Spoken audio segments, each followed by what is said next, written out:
everyone আৰু কিনো ক'ম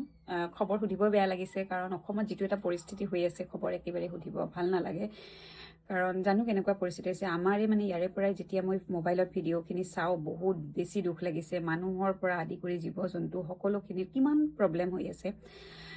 গতিকে ইয়াতে থকা যিখিনি আমাৰ প্ৰবাসী অসমীয়া আছে এটলিষ্ট সকলোৱে মিলি কিবা এটা কণ্ট্ৰিবিউট কৰিবলৈ আমি চেষ্টা কৰিছোঁ গতিকে সোনকালে যেন সকলো পৰিস্থিতিখিনি ভাল হয় ভাললৈকে আহে তো এয়াই কামনা আৰু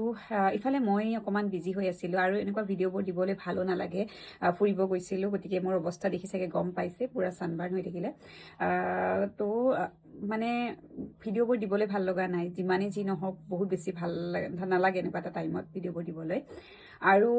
ইফালে অলপ ব্যস্ততাও চলি আছে এয়া ঘৰখিনি দেখিলে গম পাব গতিকে এই ৰুমটোত ইয়াতে আমাৰ আৰু নেক্সট আৰু 2-3টা দিনে আছোঁ গতিকে বহুত বেছি ব্যস্ততা তো ইয়াৰ পৰা যামগৈ গতিকে বহুখিনি কাম আছে আৰু দেখাম বাৰু যিমান পাৰোঁ মই যদি ইয়াৰেখিনি ভিডিঅ'খিনি অকণমান ল'ব পাৰোঁ তেতিয়াহ'লে মই ল'ম গতিকে ঠিক আছে আপোনালোকে ভালকৈ থাকক সকলো পৰিস্থিতি যেন অতি সোনকালে ভাল হয় তাৰে কামনা কৰিছোঁ